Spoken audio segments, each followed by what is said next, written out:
All right, welcome back to another episode of Creedle. I am joined, as always, by my friend Andrew Petiprin on this episode of What a Week. And also, we have a guest with us today. This is Lauren Spohn, who is coming to us from, I think, Washington, D.C. today. But Lauren is a Harvard graduate and currently studying, or as they say across the pond, reading for a DPhil in history. That's a Doctor of Philosophy for you American types out there. At the University of Oxford, and she's headed back there very shortly, I think, across the pond to resume her studies. So we wanted to grab her while she was still, not too far from our time zone here, and bring her on the show to talk about a bunch of interesting things today. Lauren, welcome to the show. Thanks, Zach. It's a pleasure to be here. Yeah, very excited to have you on. I know that we have a lot of common interests, and I'm excited to dive into some really interesting discussions today. But before we get to all the really, high stakes discussions that we have lined up, I have a question for you. And since Andrew is also an Oxonian, I'll extend this to Andrew as well. What is your favorite pub in Oxford? Oof. I knew that was coming. I suspected with an Oxford-related question. I'll have to say the Rose and Crown, which is sort of north on Banbury Street, about half a mile from the city center. And the reason I like it so much is because it's one of the few independently run pubs in Oxford. So it's got a great family feel and is just kind of far away enough from the central buzz of things that you feel like you have a bit of an escape. I do like the independent run pubs in Oxford. One of the surprising things, or one of the most surprising things to me when I got there, I thought they would all be independently run, that would just be the default model for an English pub. Yeah. And I think it certainly is in the American imagination. And then you'd get there and just realize that these are all just independently named franchises of this big national pub conglomerate, and that was always a little bit disappointing. So I definitely share your enthusiasm for the independent pub. It's a kind of Chestertonian response, I would say. Yes. The kind of localist. Yeah. Yes, absolutely. Andrew, how about you? Well, it's been a long time since I was in Oxford, so I hope my favorite pub still exists, and it's the Turf. That was always my favorite. It was pretty close to my college, and it was great to sit outside there when the weather was nice, and even when it wasn't, they had heaters and stuff like that. I always loved the Turf. So I had no idea, though, guys, about the pubs not being independently owned. I never considered that. How interesting. What about you, Zach? I don't. So my answer is not very interesting. I like the Eagle and Child. It was just. I don't think the Eagle and Child is independently run, although I could be wrong on that. But I just liked feeling like I was in the footsteps of the Inklings and, sitting in the back rooms of the Eagle and Child thinking, I wonder where Lewis and Tolkien would have sat as they talked about this and that. So it's not very inspiring, not very imaginative, because I feel like that's a pretty default answer. It's definitely like on the list of stops you have to do in Oxford as a tourist walking through. But I definitely like the Eagle and Child. That was probably my favorite. That's all right, another great, question. Yeah. Another question for you guys. Similar in theme. What is your favorite college library in which to study? Or you could just go with the bod, like the university bod. Well, I'll go first then. I think I only ever studied in my college library among all the college libraries, Magdalen. Okay. Yeah, but most of my studying I did either in the bod or in the Taylorian, which is the Modern Languages Library, because my degree was in the Modern Languages faculty. So that is where I mostly was. I really couldn't tell you anything about any of the other college libraries, I don't think. Maybe New College, maybe one or two others. I don't know. That's fair. Yeah. Yeah. Wow. Okay. This is making Lauren's me sad. This is definitely a loaded question. Lauren's like thinking and thinking. Yeah. Yeah. Well, first of all, Lauren, you've had a COVID hampered experience. So like exactly. How much did that shut down your library enjoyment? Oh man. When I went to my college library, to give you some context, there was a lot of caution tape around many of the desks and chairs to make sure people were properly social distancing. And this was, after a good 6 months of them being just completely shut down. So we were lucky at Wadham College to even see the caution tape. I didn't, because of this, I was there, fall of 2020 through summer of 21. Didn't really get a chance to do a lot of exploring, but I still managed, especially in the Trinity term when things started opening up again, at least beyond 1984 levels of shutdown. I got to check out Let's see, the Teddy Hall Library, which is really cool because it's actually an old church that they've since converted into a study space. So you walk in and you can still see the stained glass windows and even climb a very long and slightly suffocating spiral staircase up to the top and look out. And so that's nice. I think it's a good blend of the kind of subliminal sacredness that seems to kind of seep through a lot of corners of Oxford. That's a good answer. I have not been to the Teddy Hall Library, I don't think. I did a lot of my studying in my college library. I went to Christ Church, and the Christ Church Library is beautiful. So it's just inspiring to be surrounded by all of these tattered book covers. And it looked almost like a miniaturized version of the gigantic library that the Beast builds for Belle in the cartoon The Beauty and the Beast. So much smaller scale, but similar in the sense that there were high ceilings and high walls, obviously covered in books, and little spiral staircases to go up and get the books, or the sliding ladders, etc. So just very, very sort of quaint and charming in that sense.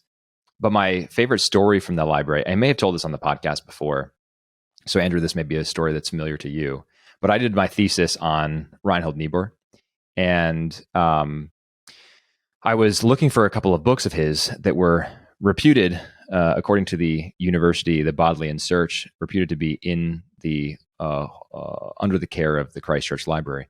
So I go there to the section of the shelf where these books are supposedly, supposed to be according to the Bod Search, and can't find them. So then I find the college librarian and share that I'm looking for these volumes and I don't know where they are. So the librarian does a search and then comes back to me a few minutes later and basically tells me that these books have been stored in the basement because nobody reads them. So they had no use for them on the shelf anymore. So they just stored them in the basement. And that was a pretty key moment. I actually mentioned that in the foreword to what ended up being my master's thesis, that what I was trying to do in the thesis is recover this idea of Christian realism from the bowels of the academy where nobody reads it anymore and nobody cares about it. So it's a very metaphorical sort of inspiration for my work. My least favorite library in which to work was my department library. Andrew, you mentioned you did a lot of work in the modern languages library, so I don't know how their library was, but the DPIR library, that's the Department of Politics and International Relations, absolutely terrible. It's one of the ugliest buildings in all of Oxford. It's so emblematic of this 1950s, 1960s turn towards social sciences and just building our utopia and moving away from beauty. It's just a complete form over function, utilitarian statist type of building. And that's where the DPIR library was. A lot of my work was there just because that's where a lot of the books were. And so it was easier to just study there and read a couple chapters of, relevant chapters of a book instead of hauling it all the way back to a different library and whatnot. But I didn't like doing it. My other favorite was probably the Radcam, that iconic circular building designed by Wren, I think, right in the heart of Oxford. That was another favorite of mine. So definitely a lot of missed memories in Oxford. I have dreams one day of maybe going back and doing a DPhil in theology, because I think it'd be just super fun to wander the halls once again and just dive into books full time.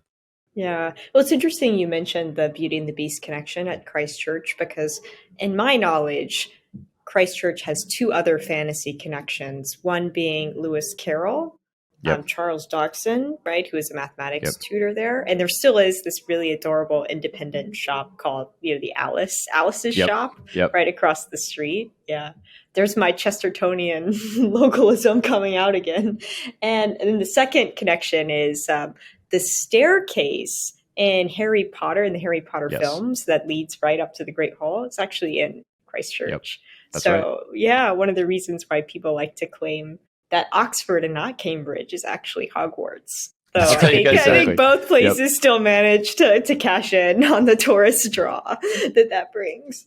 That's right. I have a story about that, Lauren. Actually, when I was there in, I believe it was 2002, I was going with a friend to Evensong at Christ Church and walking across the quad, and there was Daniel Radcliffe right there. Little Daniel Radcliffe. They were filming, I think, the second Harry Potter movie at that time. And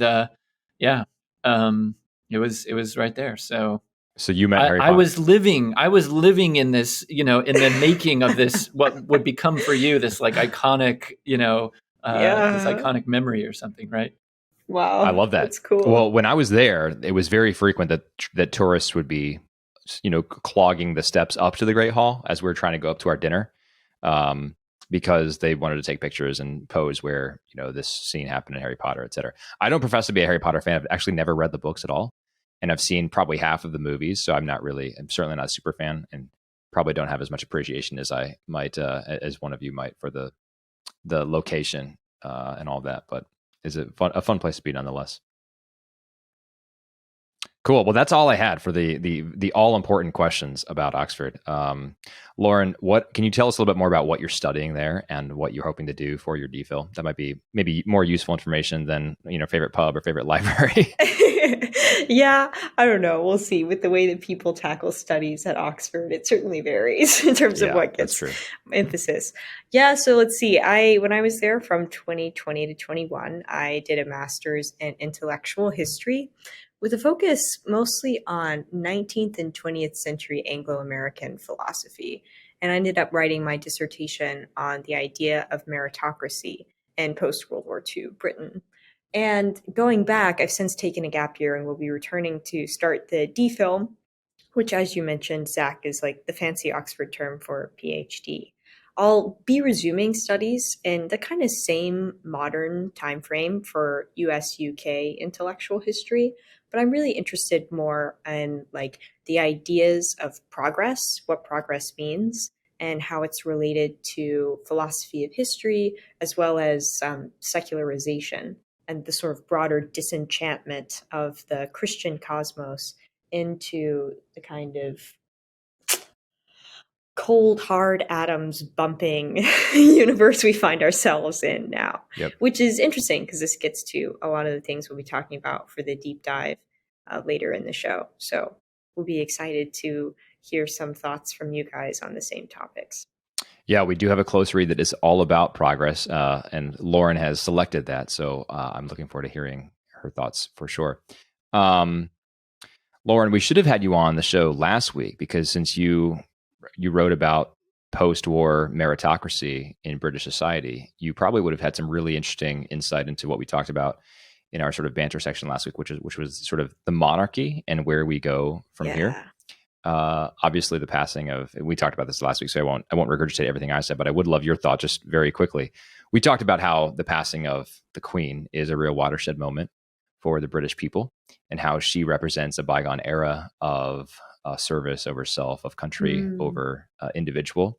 And we're not sure if Charles can carry the torch. And regardless of how well Charles carries it, we're not sure who beyond him, maybe William, but maybe not. The royal family is obviously having a lot of problems itself these days and a lot of internal drama. So we're really not sure sort of where the monarchy goes from here and where the British people go from here. But I think, it will be interesting to see that unfold. But do you have any thoughts? Yeah. Oh, man, definitely. So I think one of the things that I found most interesting coming from the master's dissertation was this idea of, if not aristocracy, if not a kind of sense that social status gets passed from one generation to the next, what is the force that will keep people humble, basically, like aware that they have a kind of obligation to the common good and that they are where they are and they have the kind of privileges that they have, not by dint solely of their own merits, but also as a result of the things that they were given, which in the best case scenario would sort of inspire a reciprocal sense of duty and obligation to use those privileges for the good of the country, for the good of the family, for the good of those who were not able to enjoy similar privileges. And Michael Young, who was the very interesting sociologist and social entrepreneur who first coined the term meritocracy in his 1958 dystopian satire, The Rise of the Meritocracy, which is a great book, by the way, and absolutely hilarious. And more people should read it because it's a lot of fun.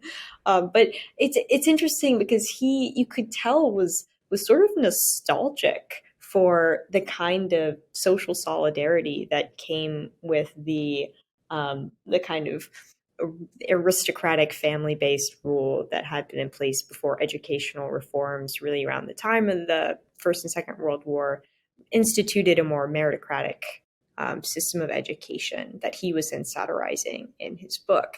And I think you see this particularly in the US, just to kind of flip sides of the Atlantic for a bit, with people like the Harvard political philosophy professor Michael Sandel, and certainly at Yale, Daniel Markovits, coming out with critiques of, this is what happens when we have a class of meritocrats who end up in these elite jobs thinking that they got there by picking themselves up by their bootstraps, and like they've earned all their privileges. What do they owe to anyone else except this kind of like single-minded intensity for keeping up the climb? And so I think maybe what we're seeing with the monarchy now is Elizabeth was a very powerful and I think crucially personal representation of that old order, right? And the monarchy itself as a family does kind of give us this continuing symbol, if you will, of like, wow, a kind of duty-based, as you were mentioning, Zach, like obligation that is just kind of given to us and that we didn't earn, but are nonetheless sort of bounded by. And I think the Queen's personal charisma really did matter. And so it'll be interesting to see if that same kind of symbolic weight can be carried by someone like Charles, who, with really no help from the Crown Netflix series, does not command the same amount of even love and respect, right, from people around the world. So, yeah, we'll see. But your use of the word charisma is interesting because my understanding of Elizabeth, and I freely admitted to Andrew last week, I'm certainly not an expert on the royal family, certainly not on her reign. Most of my ideas of her and knowledge about her come from watching The Crown, which I thought was a great show. Yeah. But she was not a charismatic person like, for example, Bill Clinton is a charismatic politician. She didn't enjoy working a room. She was terrified when, and rather disgusted at points when President John F. Kennedy comes to visit England at one point in the TV show The Crown, and she was always reticent to sort of be the charismatic person in the room because that just wasn't her. And yet, I think because of that sort of personability, because of that sort of that humility, and the way that she bore her aristocratic, we'll call it noblesse oblige, humbly, I think sort of endeared her to Britons and certainly to the world. So it's interesting because I think that, Charles might have, probably not, but I think other royals have had more sort of classic charisma, but been less effective at sort of carrying out the duty-bound aristocratic obligations that you mentioned, Lauren. I wonder may if remember. charism. Oh, go ahead. Oh, I was just gonna say, I wonder if charism would be the better word than like straight charisma. Yeah. I mean, charisma is probably like etymologically correct, but when I hear it in my modern American context, I think of someone who's just like really extroverted and loves work in a room and is totally social butterfly, etc. I was just going to say, Zach, you may remember since you raised The Crown that, at least in The Crown, Elizabeth's reign is always kind of depicted as contrasting with the failure of her uncle who abdicated, right? And he was the guy who worked the room. He was the charismatic guy, who was ultimately a failure, who ultimately his charisma was really just egotism.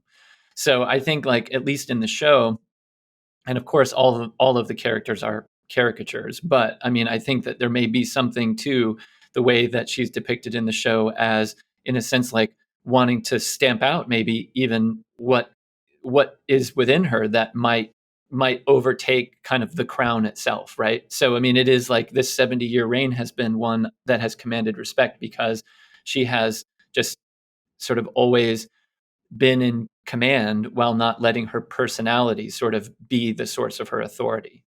I think that's really interesting. And I'm reminded of the ways that I was talking about this with some of my friends, that Queen Elizabeth is just like such an interesting example of the feminine genius, right? Because she's just there. She is stable. She is the mother of a nation, and she doesn't have to be, in the front, always like working the room like someone like Bill Clinton would be.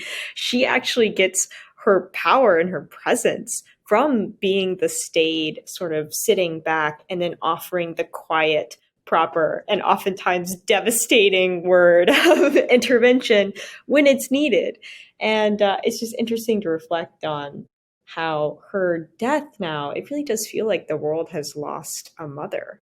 And I think a lot of that sort of quiet confidence in just being without having to make a great show of that kind of active form of being is maybe one of the reasons why we can identify her so well with like motherhood and feminine grace. Yeah, I think that's a great point. I have no good segue to our next segment, but we should probably move along to the misinformation segment. I think Andrew is bringing the goods today and has a few news stories. So, Lauren, I think you know the rules, but just to recap, Andrew's going to give you 3 news articles, and you have to choose one of them which is fake. 2 of them will be true. One of them will be a fake news article, and you have to identify the fake news one. I'm here if you need a lifeline, you want to phone a friend to help you discern. Yeah. But otherwise, Andrew, let's go. So 2 truths and a lie, basically. Exactly. It is like 2 truths and a lie. And as a segue, Zach, I'm going to rearrange my stories to keep the royal family train rolling here. Mm-hmm. Okay. Let's do that. Great. Okay, here we go. Now, as a mark of my kind of identity as a pop culture guy, all 3 of today's stories have something to do with entertainment. So these are all kind of entertainment related stories, but they touch on other matters as well. So here we go. All right, number 1, if true, is from the Mercury News. And the story, the headline is, Harry and Meghan weren't the only victims of an invitation screw up for Queen's funeral. Here's a little more.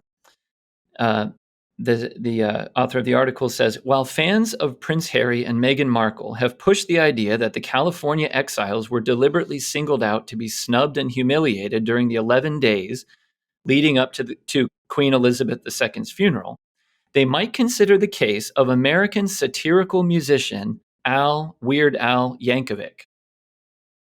Yankovic, who once performed at Clarence House for the then Prince of Wales, now King Charles III, received an invitation for a funeral-related event that was later rescinded because the powers that be realized that he had been sent the invitation by mistake. Okay, so Weird Al Yankovic invited to it doesn't say the funeral, but to a funeral-related event.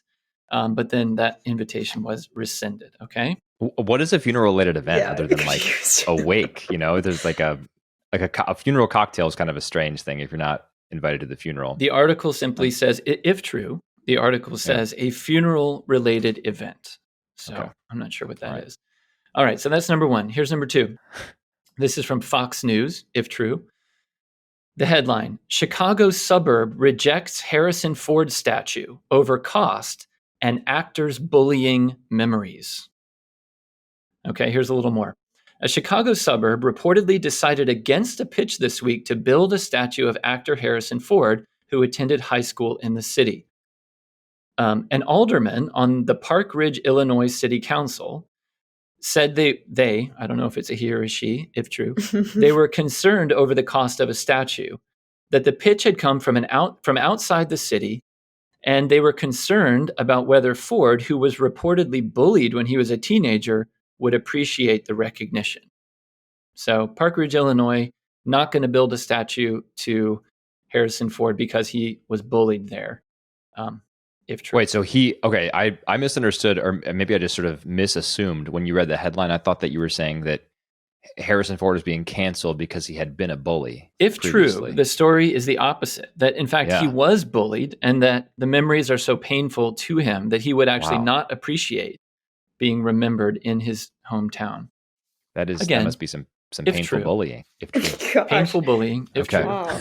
Okay, so we've got Weird Al. We've got Harrison Ford. Okay, here comes number 3. This one's from the Daily Wire. And if true, and the headline is, Hollywood A-lister says he'd be, quote, arrogant not to consider presidential run. Here's a little more. Hollywood star Matthew McConaughey is acting like he wants to be president. The dazed and confused star, who has flirted with a gubernatorial run in his native Texas, told attendees at San Francisco's Dreamforce conference this week that he would be arrogant not to consider a White House run in the future. Okay. He'd be arrogant not to. Did he provide any more context to that claim? He would be arrogant not to consider a run for the White House. Okay. That's all I got. Okay, those are your three choices. What do we think? All right, Lauren. All right. Yep. Let's Excellent reference. see. Good. Okay, so first one. I feel like this Weird Al funeral related event is a little too weird not to be true. So I don't really. Also, I'm not very familiar with Weird Al, so I just okay. I'll leave that one puzzling, but I'm not so bullish on that. But I guess okay. But we're saying two truths, one lie. Okay, and then the third one, the Daily Wire one with Matthew McConaughey. That's also ridiculous, and I feel like it is something that Matthew McConaughey would say though, and probably the Daily Wire would enjoy reporting on. And I'm still just confused by the I don't quite see the psychological realism of the second one with Harrison Ford and the concern that he wouldn't appreciate the statue enough to warrant it being installed. So I guess my gut feeling would say number 2 is the lie. The other two are true. The Harrison Ford The one. Harrison Ford is the lie. All right, Zach, do you want Zach, to? do you have any differing? No, actually, that was gonna be my guess as well. My own reasoning was that the McConaughey one sounds like something a Hollywood A-lister would say, and the Weird Al one, you said it best, Lauren. It seems too ridiculous to not be true because it relates to Weird Al, and just with anything with Weird Al, I just expect complete hijinks. Yeah. So I would also go with number 2. I think that my hunch is that there's something going on with a Park Ridge statue of Harrison Ford, but it is not true that they decided not to pursue it because he was bullied in that spot. That's my guess. Okay, you guys, I am so incredibly proud of myself. I have stumped you, and I thought for sure you'd see straight through the Weird Al one. I did that one for my son who listens to our show on the way home from school with my wife. So who's kind of like obsessed with Weird Al at the moment. So yeah, totally made up. I'll start with that one then. Someone else was snubbed, but it wasn't Weird Al. As far as I know, he has not ever performed at Clarence House or indeed have any connection to the royal family. But the story was. I'm rather delighted to hear that. Actually, this is good news. Yeah, it probably is. But no, it turns out it's a much more mundane situation. But too bad for the person who was snubbed. The story was about a woman named Princess Mary of Denmark, who was in fact invited to a funeral related event. But then I don't know why they said that, because later in the article it turns out it was the funeral itself. But she was then uninvited. She was invited by mistake. Her mother, Queen Margaretha II of Denmark, was invited. She's the third cousin of Queen Elizabeth II and a longtime personal friend. So she was invited, and her son escorted her as her +1. But her daughter was not invited and had to be uninvited. The British Foreign Office confirmed to the Daily Mail that it had sent an apology to the Danish royal household by the Danish embassy. The regrettable error was made because of the Foreign Office having to send out so many invitations within a short space of time. So Weird Al had nothing to do with it, but poor Princess Mary had to sit at home. Wow, you definitely got me. Nice. The most shocking part of this is that the Park Ridge community decided not to build a statue of Harrison Ford because he was bullied there. Well, let me just quickly tell you about that. Then apparently in 2007 or 2017, in a GQ article, he said that he was short and geeky, and that he was bullied as a kid, that they would push him down this hill or something. And apparently this Park Ridge mayor, Marty Maloney, came across this article, and he says, based on some things I've heard just through Park Ridge lore about Harrison Ford and leaving Park Ridge, I would just want to make sure he was comfortable with what we're doing if we're taking that step on this. They should just title the statue "The Fugitive." Yeah, right. Yeah. Yeah. Were they going to make like a little short, geeky child representation of Harrison Ford? I would assume it would be the dashing, handsome Harrison Ford we all know and love, but they should have them side by side, like the big Harrison Ford, like putting his hand on the little Harrison Ford shoulder and say, like, everyone has hope. Like, dream big. Yeah. That is so funny. Well, there you have it. And then the last one, Matthew McConaughey, yes, he did it's very much in character. He said he would be arrogant not to consider, and then he went on to say this, quote, "Yeah, I'll consider it in the future. I'd be arrogant not to. Absolutely, I would consider it. If I got into any form of politics, I'd be remiss not to go also in as an artist and a storyteller, help put a narrative together. You're the CEO of a state and a nation. A lot of compartmentalization and choices to be made. They scare me, but I'm not afraid of them." He says, Could they I scare me, just- but I'm not afraid of them. I don't know. Well, it's so funny, like to tie back to meritocracy. It's Yes, I was thinking the same yeah, thing. everything Yes. has become managerial, right? Like the state is run by a CEO and not a public servant. It's Yeah. all about just figuring out the right systems to make it work. And Well, but you also have to be an artist and a but you also have to be an storyteller. artist and a storyteller, right? But that's Right. mostly just marketing, which is also, hackable. Question for you both: would you consider becoming president of the United States? And if not, how do you justify your arrogance in not considering that? No way, man. No way. Not the life So for arrogant, me. so arrogant. Andrew. I know. I'm just a hopeless egomaniac. Oh my goodness. Yeah, That's I so might funny. consider president of Texas before president of the United States. The Republic of no, Texas, when it secedes, yeah. Though I okay. imagine Matthew McConaughey might be gunning for that role before he guns for the presidency of the U.S. That's we'll fair. See. So the reason why, when you first said that news article, Andrew, I thought maybe this one's false because I think I had seen a line where he had pretty firmly said, "I'm not running for governor. I'm not interested in that." Because there was all this talk, I don't know, a year and a half ago, like maybe he'll challenge Greg Abbott. Sorry, thank you. Maybe he'll challenge Governor Abbott in Texas.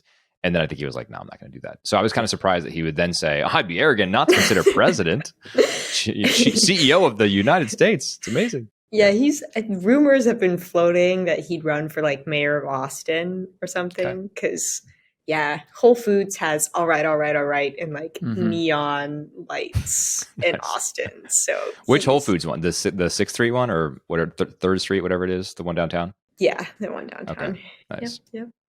All right, guys, it is time to go to the close read section. Lauren, you're going to take us away on this. We have this wonderful article. Wonderful, not in the sense that I agree with every word of it, but just wonderful in that it's very thought-provoking, by Mary Harrington. And the article is called Peter Thiel on the Dangers of Progress. The tech billionaire discusses Silicon Valley, Christianity, and apocalypse. And as a brief way of introduction, I will just describe that Mary wrote this after having served as a sort of co-convener of a seminar with Peter Thiel, I think earlier this year. And as I was reading this, for the first half, I was thinking, wow, this is really good stuff. Where's the lie? Meaning I'm agreeing with pretty much everything in this. And then we got to the second half and I was like, oh, okay. Yeah. Ooh, a little too far there, Peter Thiel. Maybe there it is. Okay. All right. Anyway, over to you, Lauren. What's this article saying? Awesome. So let's see, a bit more background. The article came out at the end of the summer in July. And the seminar that both Mary Harrington and Thiel were on together was hosted at the Zephyr Institute at Stanford. And so it was a nice blend of Silicon Valley types and Washington politicos, as Harrington says at one point in the piece, as well as just sort of academics local to Stanford. And the title was... by the way, just real quick, shout out to a friend of the pod, Nathan Pinkoski, who's the research fellow and director of academic programs at the Zephyr Institute. So if you're listening, what's up, Nathan? Epic title, The Machine Has No Tradition, a seminar on technology, revolution, and apocalypse. So, we all have FOMO at this point. Yeah, for sure. But thankfully the article does a bit to allay those fears. So, I guess we start off with a very helpful kind of introduction to who Thiel is. He's actually known as the sort of godfather of the PayPal mafia. So the group of the original founders of PayPal back in the late 90s, who have since gone on to build some of the most impactful companies in Silicon Valley. So Elon Musk is one of the notorious PayPal mafia members, and Thiel himself, his trajectory post PayPal was to go on to found Founders Fund, the VC fund, and he was an angel investor in Facebook, of course, and has since been also founder or co-founder with Joe Lonsdale of the big data firm Palantir, and continues to use a lot of the sort of political and cultural as well as financial capital he's since stored to make some moves in the political world as well. And it's interesting that Harrington brings all of this up at the beginning of the piece, because I think it sets up well the point that she makes at the very end, which we'll get to, which is namely that it seems like this kind of post-liberal order we seem to be moving rapidly towards is increasingly marked by old school patrons of the kind of Medici type, like Thiel and like some others, like all kind of many concentrated around Silicon Valley, who are exercising a kind of outsized and in some ways alarming influence over culture based on private wealth. And so it's interesting that Harrington starts there. And she at one point even likens Thiel to Lorenzo de' Medici, right? One of the it was sort of like a strange throwaway line though. Like Yeah, I thought it she was going to explore was. that thread a little bit more, and she Yeah. was like, he's basically like one of the Medicis. Like, yeah, so patrons of the Yeah. Renaissance, right? Yeah. And anyway, I think she'll loop back to that at the very end of the article. But from this brief introduction, she then goes on to frame Thiel as a critic of liberalism, sort of in the same conversation as someone like Patrick Deneen, whose Why Liberalism Failed takes a kind of different tack for why this project of a liberal order was flawed from the beginning.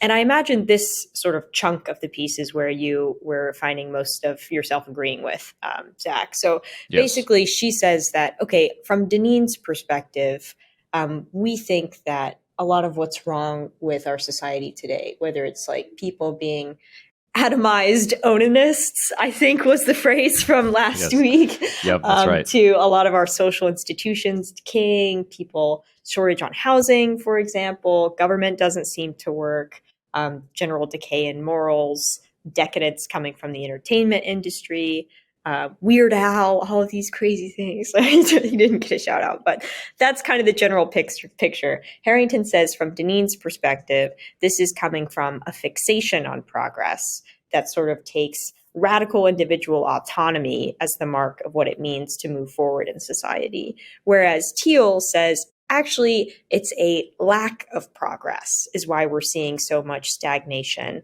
morally, politically, culturally, etc. And so I think what's interesting is Thiel goes on to sort of flesh out a bit more of why he makes the case that in a zero growth world that hasn't seen any of the great kind of technological promises that something like the Jetsons or Star Trek or even Star Wars seemed to forecast back at the beginning of the space age. The reason that basically he says this is a bad idea is because when we don't have any growth, when technology doesn't go from 0 to 1, as he would put it in his like bestseller, then suddenly we have people fighting over a limited pie. So it's no more about like trying to make the pie bigger, but trying to squabble over who has the bigger piece. So from Thiel's perspective, as Mary Harrington reports, this is kind of where we get a turning inward into displacement activities, as he puts it. So video games, smartphones, social media, the metaverse. There's this sense that the technological progress that we've seen since, say, like the 70s has been so focused on our communications and not so much in like the physical world of atoms, but rather the world of bits and information, that suddenly we're all like living in a super advanced like fake world while housing is crumbling around us in the actual real material world. And I think that something that Harrington didn't mention, which I really wish she would have, is it's kind of ironic that someone who made his fortune, or at least a large part of it, investing in Facebook and building a big data firm like Palantir, would be making these kinds of critiques. It's, there's a bit of cognitive dissonance there. Same from like meritocrats critiquing meritocracy, right? Like maybe it just comes from the people who helped cause the problem know it best. I would be interested to hear your thoughts on that. And of course, Thiel also makes the connection between this kind of squabbling over limited resources to something like woke ideology, which he says is actually just a fight for people for limited academic jobs. which was interesting. I don't think that that's certainly all of the story, but that's kind of the first part of the piece. And then we move on to more of Thiel's take on what the solution for getting out of this stagnation should be. But maybe we should pause there and kind of field some thoughts before going on to more of the vision that made you a bit antsy, Zach. Yeah, sure. That sounds good. Andrew, you want to start here? Well, a couple of things. The first is I grew up watching James Bond movies, and so I have a kind of natural aversion to the kind of millionaire eccentrics with thoughts about the future.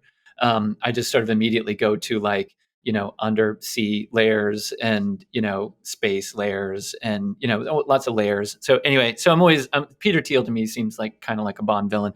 But he's definitely a smoke-filled room kind of guy, for sure. Kinda, yeah. And actually, Harrington even kind of acknowledges that at the beginning, that's kind of like one of the takes on who Peter Thiel is or whatever. But I'm also very interested in him. I know, and the piece mentions that the piece mentions that he was teaching a seminar, or he's teaching his part of the seminar on René Girard, and so René Girard was his teacher at Stanford right at the end of Girard's career. Girard is a really fascinating figure. He articulated the scapegoating theory, sort of mimetic desire. It's a great theory. I mean, it's sort of one of those things that, like, once you kind of learn to look through the lens of seeing the world in terms of mimetic desire and scapegoating, you kind of can't see it any other way. So you kind of sometimes need to like take the lenses off and like remember, okay, it's not the only way to like think of the world, but it's a really interesting theory. And Girard was a Catholic and a Christian and a literary scholar. And, he was somebody who really at the very end of his life after 9/11 was very interested in apocalypticism, really. I mean, he really felt like we were living in the end times. And so that's something that I would wonder what Thiel would think of. Like, I wonder, or as I'll put it the other way, I wonder what Girard would think of Thiel's view of progress in that way. Because it seems to me that Thiel is kind of a right Hegelian.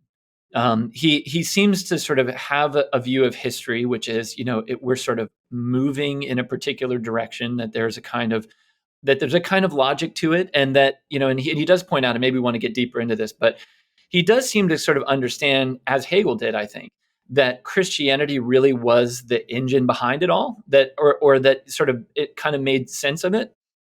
In a way that pre-Christian, kind of just natural law-oriented classical thought didn't quite understand. I don't really agree with Thiel on that, if that's what he means. But I do sort of see what he means. But then, yeah, so maybe we're not ready to go. So I was sort of tracking with that for a while. I mean, I'm not entirely into the kind of Hegelian view of history, but I'm sort of thinking, well, that's kind of an interesting way, until it seems like he's saying, the solution is like to our stagnation, which, well, I'll bracket that for a second, but that our solution is sort of like more progress, that, we've got to sort of press the gas much harder than we know how to do. I'll leave that for a second and then just say this final thing, which is, I was thinking throughout, at least in the first half of Ross Douthat's book, The Decadent Society, that, Douthat sort of identifies a lot of this stagnation with the word decadent. And I don't think Douthat has the same kind of eschatology as Peter Thiel does. And I find myself very sympathetic to Douthat's view, like believing that we've sort of run out of frontiers. And so to Douthat, it's sort of like the next frontier is going to have to be something like either the return of Christ or like an alien invasion. Like, he just kind of can't see anything other than some kind of like external like upheaval as being something that can kind of like move us forward if we're supposed to go any farther forward. So I'll stop there. And maybe Zach, you have a different view. Yeah, I definitely have a few comments. Before I voice some of those, though, can we peel the onion back a little bit on the Hegelian view of history, Andrew? Mm-hmm. And can you, maybe for listeners who are not as familiar with that lens through which to view history and historic development, can you explain what that is a little bit? Well, I'm not a great Hegelian. Maybe Lauren, you know some Hegel, but I mean, my understanding is that, Hegel believed that humans are on this trajectory of growing more free. So there was a time when like one was free, right? Like in a kind of, dog eat dog world kind of, state of nature, right? And then more were free. And then ultimately more and more and more are going to be free. And so this is why Marx likes Hegel's view of history, right? Even though arguably that's not at all what Hegel was getting at. There's a great article by D.C. Schindler that was published recently, where Schindler is really like trying to make the case that Hegel's eschatology is just like very, very biblical, and so he basically believes that it's totally okay to quote, to immanentize the eschaton. You've heard like don't immanentize the eschaton. Sometimes people say like don't, in other words, don't like sort of apply otherworldly, promises to today's world. But Jesus said the kingdom of heaven is among you, right? So like there is a sense in which like heaven has come near. But the problem with Hegel, according to D.C. Schindler, is if you're not a Catholic, you kind of don't have the like physical understanding of how heaven has come near in the Holy Eucharist, right? Like in the incarnation, right? Like Mary becomes this sort of, this like vessel of this immanentizing eschaton sort of thing. Anyway, that's a whole other thing. But so a lot of people, but also not, because I think it highlights the deficit in at least interpretations of Hegelianism for the past 2-3 centuries. So right. I mean, it's always the now and not yet, and this is the thing. I don't know if there's an account of that in something like Thiel's view of progress. So yeah, Lauren, anything to add? Yeah. On the Hegelian stuff. This is super interesting. Yeah. So I think maybe one way of kind of putting a SparkNotes summary on the Hegelian view of history is that the human subject becomes increasingly free as human consciousness develops over time. And it kind of climaxes conveniently with the human subject becoming aware of himself in the writings of Hegel, right? So it's like suddenly, of course. Classic. Human consciousness kind of like reaches its apex in this recognition that sort of all things have been unfolding toward a greater revelation of like the world spirit, the truth. Time is theodicy kind of thing. And it's interesting to put this in conversation with this piece and Thiel's understanding of history and progress, because I read this as basically like Francis Bacon transported from like 17th century into 21st century. And what I mean by that is maybe it would be helpful to first kind of read a few quotes from the article to give people some color on what Thiel proposes, at least according to Harrington, to be the kind of way forward out of stagnation. And a lot of it comes, I think, from Thiel's understanding of Christianity as offering a positive vision of the future. And I'll shift into kind of expository mode and just to try to like lay out Thiel's view qua Harrison or Harrington before we jump into critiquing it. So this is all Thiel, right? The idea is that Christianity gives us a positive vision of the future. It gives us something to hope and to strive for. It gives us a kind of telos for science and technology. And as Thiel seems to understand it, that's basically the Christian idea, is to like expand man's dominion over earth and to grow into like greater perfection as we grow, ideally in like relationship with Jesus Christ.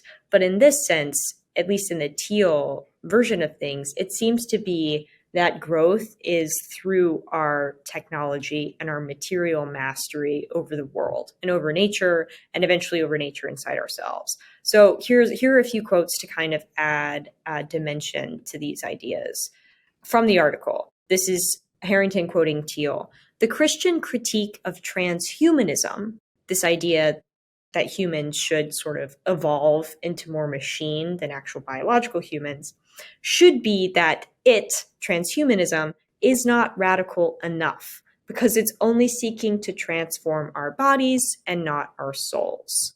And then this is Harrington.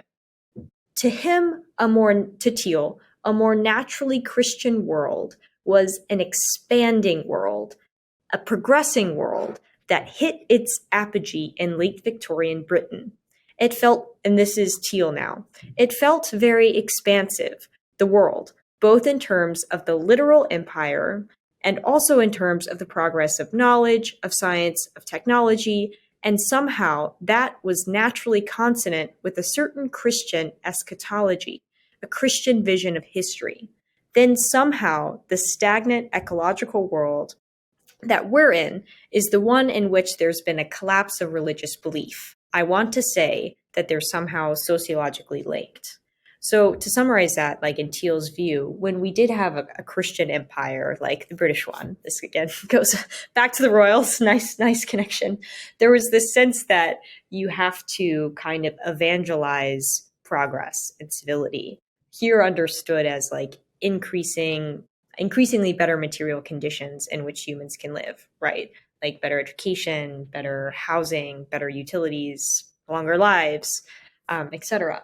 And that somehow the Christian idea that we have to work for a better future is tied up in the motivation for creating this kind of material progress on Earth.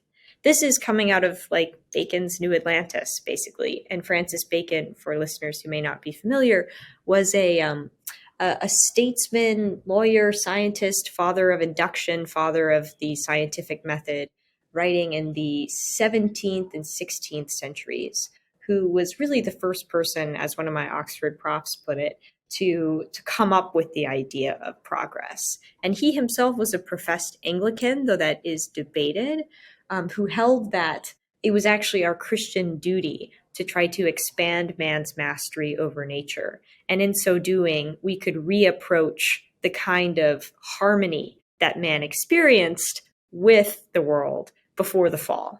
So it's quasi-Pelagian, which is where I feel most uncomfortable. And you can also see, Andrew, how it's also a little bit Hegelian in the sense of trying to recover this sort of innocent freedom that the subject had before the imposition in the kind of Hegelian theology of the other, who then made him unfree. So that was a lot. But yeah, I also think if I could just add, I think there's just a lot of his sort of there's just a lot left out, I think, of the kind of historical accounting here. I mean, arguably, like the devastation of World War I and then World War II, and coming into the atomic age, and the realization that our progress has resulted in our ability to destroy every single person on the planet. It calls to mind for me, it makes me want to embrace a much different understanding of progress, like the one, namely, that C.S. Lewis talks about in The Abolition of Man, or in some of his like great quotes, like he says, "We all want progress, but sometimes, but if you're on the wrong road, then it's the man who gets off the road and on the right one who turns out to be the most progressive," right? So, I guess my concern with Teal would be like, I just think, transhumanism of the body and the soul and like all these, that just all sounds like the wrong road to me. So, I don't really want to I don't want that kind of progress, I suppose is what, is the way that I would sort of come down on that. And I don't know, Zach. Well, I think this discussion is great. As Lauren, you were talking, I was just thinking that before you brought it back to Hegel, I was thinking that he really sounds like a sort of Baconite Hegelian, transported to modern times, because he embraces this very Bacon-like idea of scientific progress, and he pairs it with this sort of Hegelian understanding of a developing consciousness in ways that I think are dangerous for a couple of reasons that we can talk about depending on the time. But I know we're almost out of time, so I just have a couple of quick comments. First, the way this article pits the sort of Deneen theory of stagnation against the Teal theory of stagnation, I think is interesting. And I'm looking for here we go. Yeah. So you touched on this already, Lauren, in your introduction, but basically Mary says post-liberal thinkers such as Patrick Deneen argue that many contemporary social ills are an effect of the way the liberal project cannibalizes social goods, such as family life or religious faith, in order to pursue narrow metrics, such as on the left, personal freedom, or on the right, economic growth. I think that's a worldview with which I mostly agree. Then she goes on, Teal sees many of the same ills as Deneen, but offers a strikingly different framing.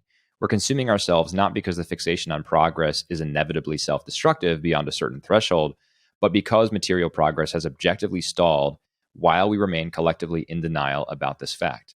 Now, the interesting thing here is that I think both of these things can be true at once. Thiel can be rightly pointing to the lack of progress. I think he's absolutely right in pointing out much of what he sort of decries as sort of fake progress and a zero growth world. He can be right that that is happening, and he can be even right about why that's happening in part. And Deneen can be right about why ultimately the entire project will fail. And I'm sympathetic to both of those arguments. Maybe less so to the Thiel one, at least as you follow it to his conclusions, but certainly to the Deneen one. Maybe a couple of examples might suffice. I've heard many a thinker on the right, Ben Shapiro, for example. Shapiro has talked before about how there's never been a better time to be alive in human history. And how does he know that? Well, because look at wages rising across the board, and mean household incomes are higher than they've ever been. And we have more mastery over more diseases than we ever had in history. And those are all based on a very narrow definition of human flourishing that really doesn't have much meaning. And as Thiel points out, they also sort of fall victim to these sort of accounting tricks. So, for example, yes, it's true that wages have risen, but wages have risen while people have had two-parent families, and so real, because they've been forced to have both parents work out of the home so that they can provide for a family. So yes, you have more nominal dollars coming into the home, but actually you're not actually employing any more people net, because you have to pay the caregiver to take care of the family, and when you could have had both parents take care of the family previously. So there are these like accounting tricks that actually make what sounds like progress initially turn out to not be progress at all. And there's also the fact there's this new book called I think it's called Men Without Work. It's by the AEI scholar Nicholas Eberstadt. I haven't read it, but I've seen some of the chatting about it. I want to read it. I'll get it from the library. But Eberstadt's pointing to this really troubling trend. It fits right in with both Deneen and Thiel's diagnoses, I think, of men, especially young men today, who are just not interested in working. They're not holding jobs. They're not actively looking for jobs. They're okay to not do that. And they just want to do other things. And there are a lot of reasons for this, all of which, or many of which, Eberstadt explores in his book. And I don't know if he explores this sort of Thiel type framing. I'll be curious to see if he does. But I'm interested in this Thiel side of it, where he's sort of pointing to illusory progress. And what I mean by that is not just the accounting tricks, but also these sort of the false promise of technology that's supposed to usher in a better life, but never actually does. And instead just allows people to pursue their own well-being in a very radical, autonomous way, a la the type that Patrick Deneen points out.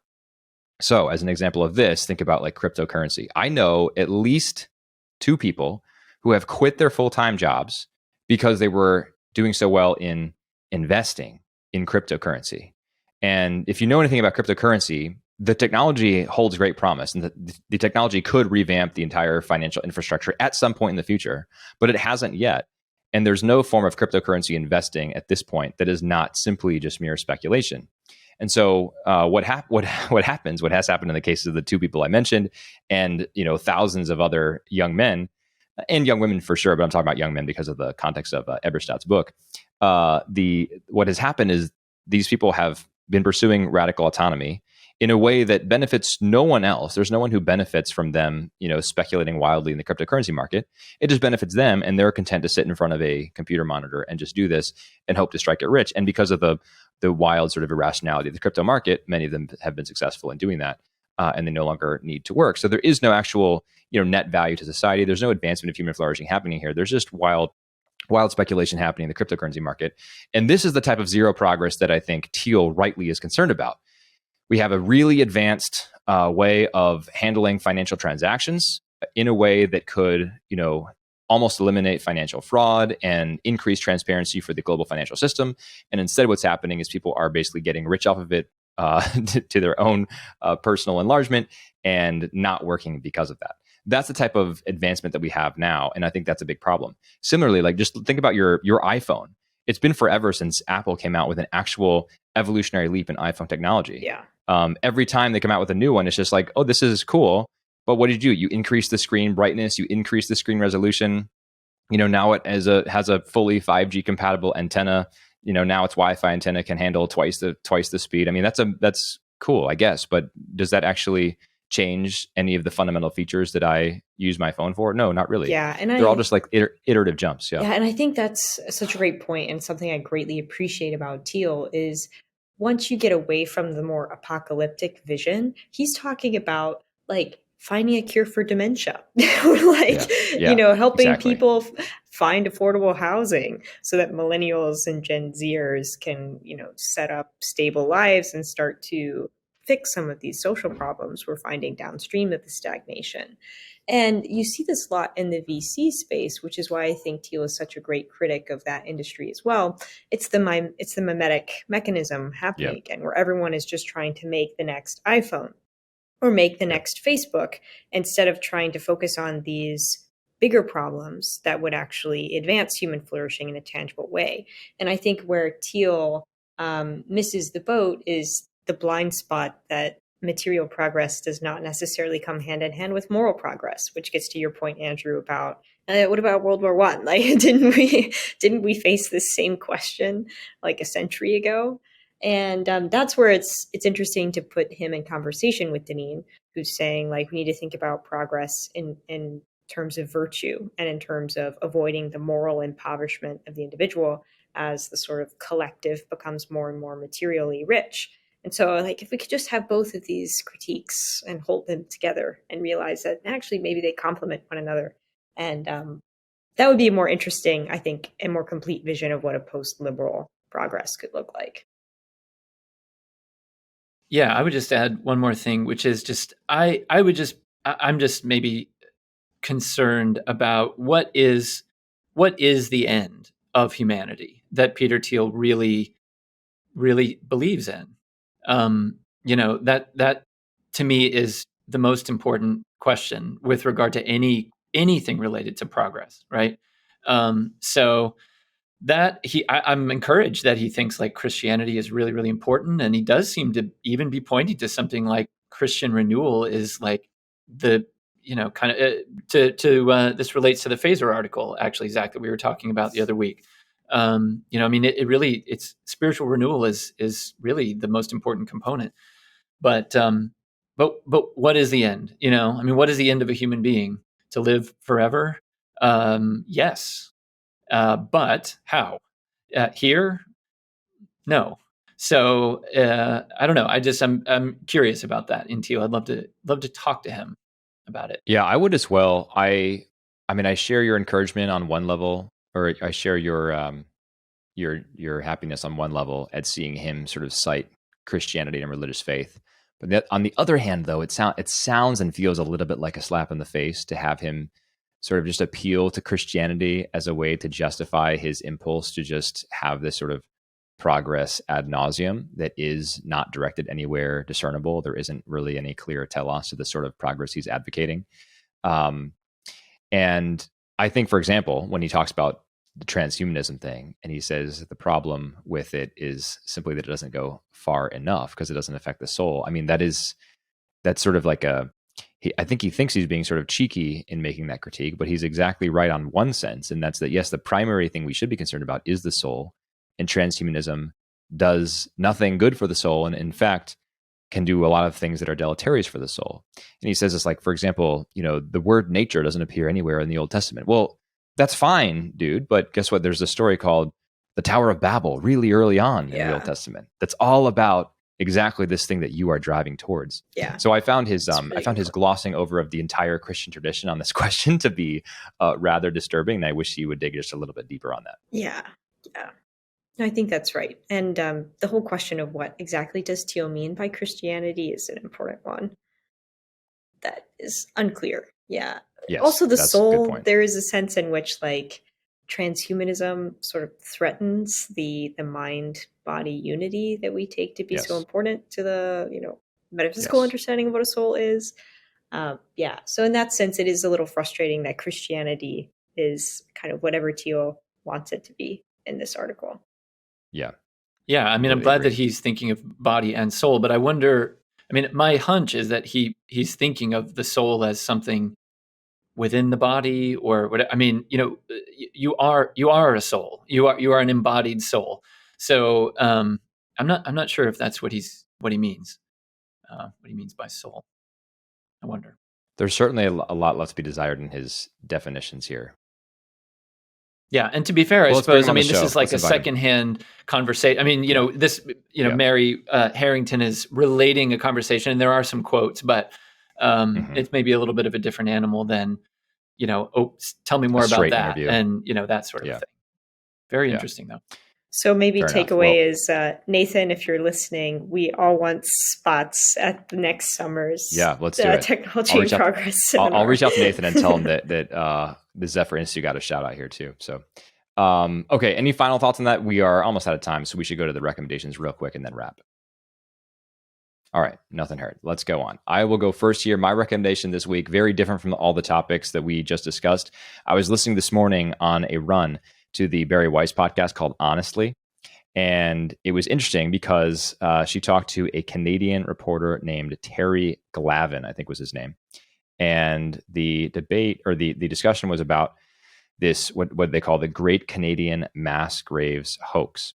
And in this hoax, as the reporter describes, the New York Times and almost every other mainstream publication in the Western world picked up this story that there were just mass graves of Canadian children found mostly outside of these Catholic-run, government-sponsored grade schools. And it's just simply not true. So I highly recommend that discussion.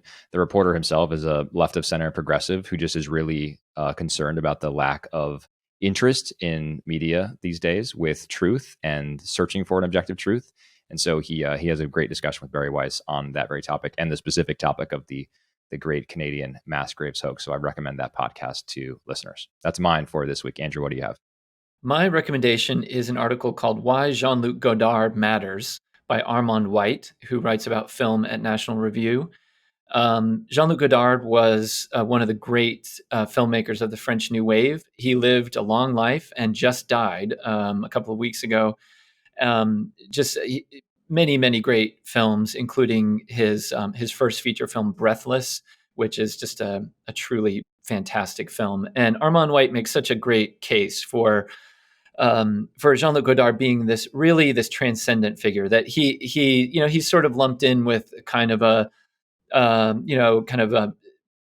Marxist French view, but really he was so much more than that. And especially the way that he depicted men and women is about as good as you're going to get on screen in the 20th century. If you haven't seen the movie Breathless, please watch that movie. It's so great. It's an homage to American film noir. Really great movie, and really enjoyed Armand White's piece, Remembering Godard. Great. Thank you for that. All right, Lauren, close us out. Yeah. So on the note of progress and all the ways that this idea is complicated and comes with all sorts of benefits as well as costs, I have to recommend my favorite audiobook of all time, which is Tom Wolfe's The Right Stuff, narrated by Dennis Quaid. I love it. Oh my gosh. It's a wonderful sort of nonfiction novel written by the sort of Mark Twain of the 20th century that traces the way that the space age, the first Mercury 7 program, grew out of the post-war test pilot culture, with studly stars like Chuck Yeager, the original pilot who broke the sound barrier, and how like the changing idea of what a pilot is and how our old sort of notions of heroism change as so-called progress starts to oust old ways of thinking about bravery and service and what it means to have the right stuff. So have fun. That is a great one. Great. I have not done the audiobook, but I have read the book, and I love the book. It's so good. Yeah, I think that's a rare case of when the audiobook actually makes the book better. So okay. I mean, I can imagine Quaid does a good job, but I will. I'll check out the audiobook for sure. All right. Well, thank you so much to both of you for joining me on yet another episode of What a Week. Lauren, it was great to have you join us as a guest. Would love to have you back on sometime. And to our listeners, if you want to send me any feedback, go ahead. Zach, ZAC, @creedlepodcast.com. And until next time, God bless you.